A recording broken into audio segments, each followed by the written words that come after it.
Good morning बच्चों, मैं BL Agarwal आप लोगों को chapter comparative statement and common size statement का ISC final exam class 12 board exam जो भी उसमें क्वेश्चन आया हुआ है उसको सोल्व करके कंपैरेटिव स्टेटमेंट इसमें दो होता है, comparative balance sheet, comparative statement of profit and loss, common size statement. Common size statement में भी दो होता है, common size balance sheet, common size statement of profit and loss. तो इस चैप्टर में आईएससी में जो भी क्वेश्चन आया था उसको सोल्व करके समझाने का कोशिश करूंगा। पहले हम लोग जब इस स्टेटमेंट को बनाएंगे तो पहले फॉर्मेट बना लेंगे, उसके बाद कंपैरेटिव कॉमन साइज जो बोला है उसको बनाएंगे। जनरली ये क्वेश्चन कभी 10 मार्क्स का आता है तो लास्ट कुछ वर्षों से 6 मार्क्स का आता है। ठीक है, तो चलिए एक एक ईयर का सोल्व करके आपको समझाने का कोशिश करते हैं। ठीक है, आपके सामने आईएससी 2015 में आया हुआ क्वेश्चन रख दिए। क्वेश्चन नंबर 10 है, 10 मार्क्स का, जिसमें 2 नंबर का थ्योरी पूछा है, कॉमन साइज का ऑब्जेक्टिव्स है। यहाँ प्रॉब्लम में 2 दिया है, B and C, 4 number, 4 marks का है। बी नंबर को देखते पहले, comparative statement of profit and loss. Profit and loss का कंपैरेटिव स्टेटमेंट बनाना है। इंफॉर्मेशन देखिए 3 ही मात्र है, revenue from operation, other income, इसको ऐड करेंगे टोटल रेवेन्यू हो जाएगा। एक्सपेंसेस में एक ही है, कॉस्ट ऑफ मटेरियल कंज्यूम्ड, तो टोटल रेवेन्यू से cost of material consumed minus कर देंगे, प्रॉफिट बिफोर टैक्स। क्वेश्चन को वहीं पे छोड़ देना होगा क्योंकि टैक्स नहीं दिया है। तो ऐसे करके मात्र 3 आइटम का एक स्टेटमेंट बनाना है, दैट स्टेटमेंट ऑफ पीएल। लेकिन याद रहे कंपैरेटिव बनाना है। कंपैरेटिव माने करेंट ईयर को प्रीवियस ईयर से माइनस करके एब्सोल्यूट चेंज लिखेंगे, फिर उस चेंज के हेल्प से परसेंटेज कैलकुलेट कर देंगे। ठीक है, तो चलिए इसको बनाते हैं। ये रख दिए format, Simon limited comparative statement of profit and loss. Current year 14 है, प्रीवियस ईयर 13 है, 14 से 13 माइनस करेंगे, एब्सोल्यूट चेंज। अब फिर उसको परसेंटेज में कन्वर्ट कर देंगे। 1 नंबर आइटम है रेवेन्यू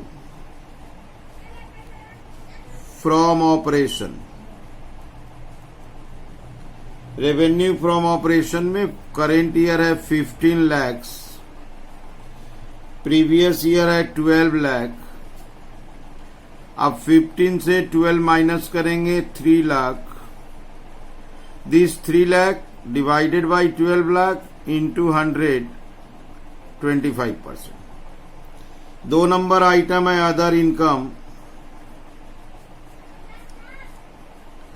अदर इनकम इज 30,000, 20,000। 30 से 20 माइनस करेंगे 10,000। 10,000 डिवाइडेड बाई 20,000 इंटू 100, 50% हो जाएगा। अब यहां टोटल रेवेन्यू कैलकुलेट कर लेते हैं। नंबर 3 टोटल रेवेन्यू, इसको प्लस कर दिए 15 लाख 30,000, 12 लाख 20,000, ये आ गया 3 लाख 10,000। इससे इसको माइनस कर दिए, परसेंटेज होगा 3 lakh 10,000 divided by 12 lakh 20,000 into 100, percentage will be 25.41। 2 digit लिए डेसिमल में। सीरियल नंबर 4 में एक्सपेंसेस,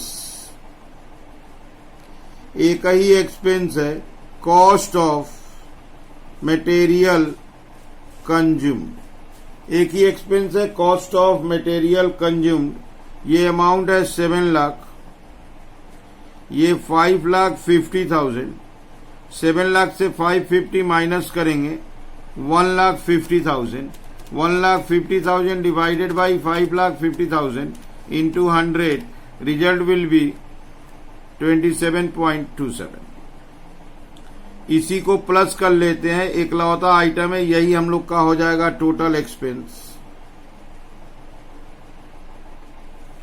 ये हो जाएगा 7,05,50, चेंज आया 150, 27.27। Last item serial number 5, profit before tax. Total revenue से इसको माइनस कर देंगे 830, इसको माइनस कर देंगे 670,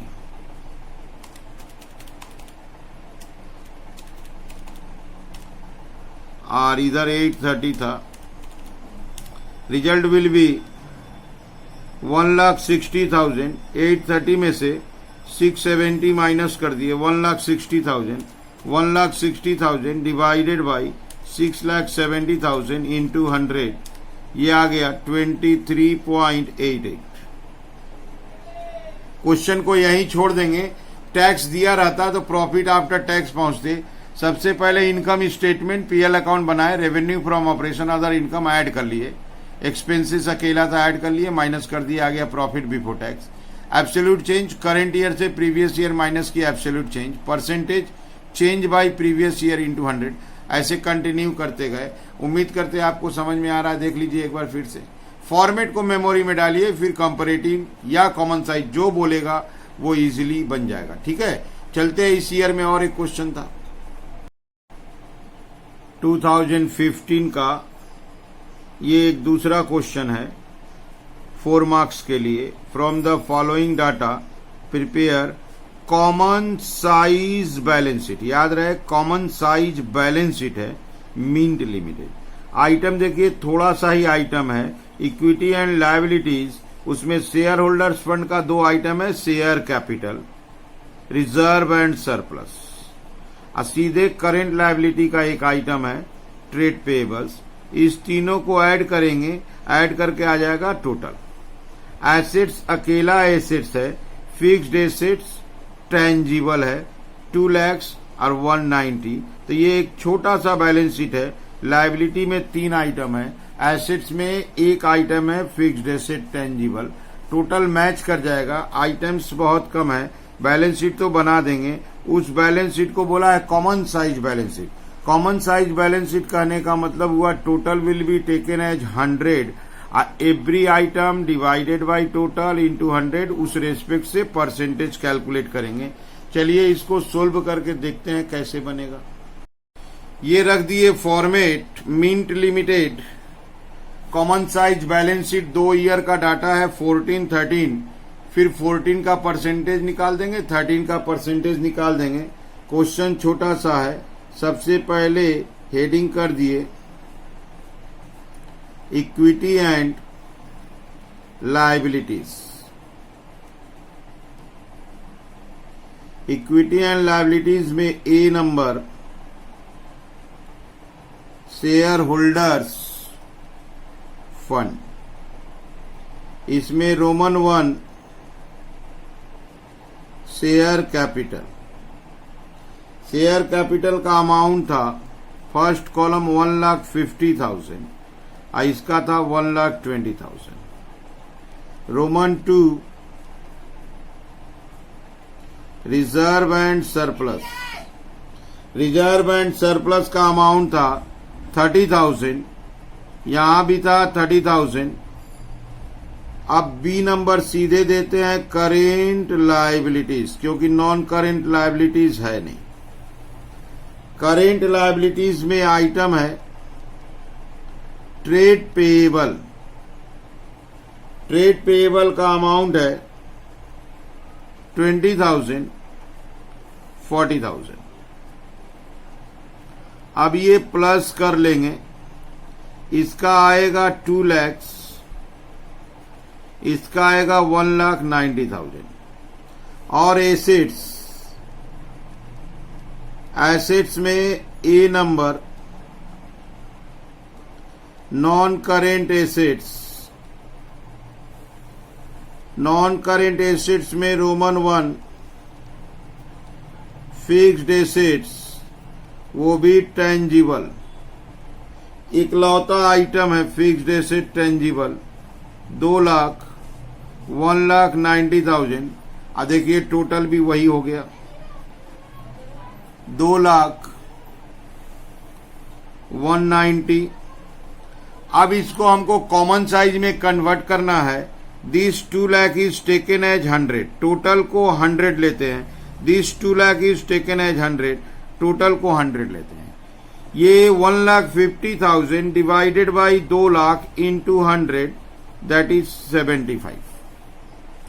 ये 30,000 divided by 2 lakh into 100 15। 20,000 divided by 2 lakh into 100 10। Add करके देखिए 100 आ गया। ये 2 लाख ही है तो 100 ही आ जाएगा। अब ये 1,90,000 सेकेंड ईयर का, इसको 100 लेंगे। 1,20,000 डिवाइडेड बाई 1,90,000 इंटू 100 परसेंटेज आएगा 63.2 डिजिट लेते हैं 16। अब ये 30,000 डिवाइडेड बाई 1,90,000 इंटू 100 ये परसेंटेज आएगा 15.79। और एक है 40,000 डिवाइडेड बाई 1,90,000 इंटू 100, इसका परसेंटेज आएगा 21.05। इसको ऐड करके चेक करना होगा मैच हुआ कि नहीं, क्योंकि डेसिमल को 2 डिजिट लिए हैं, एडजस्ट किए हैं, ऐड किए 100 आ गया। ये देखिए 1,90,000 है, 190 है, ये भी 100 हो जाएगा। ठीक है, उम्मीद करते हैं आप लोग को समझ में आ रहा होगा। कॉमन साइज कंपैरेटिव कुछ है नहीं इसमें। पहले आप स्टेटमेंट बना दीजिए, फिर ध्यान से देखिए कॉमन साइज बनाना है कि कंपैरेटिव बनाना है, उसका रूल्स को अप्लाई कर दीजिए, फॉर्मेट बन जाएगा। ठीक है, ओके, थैंक यू, बाय।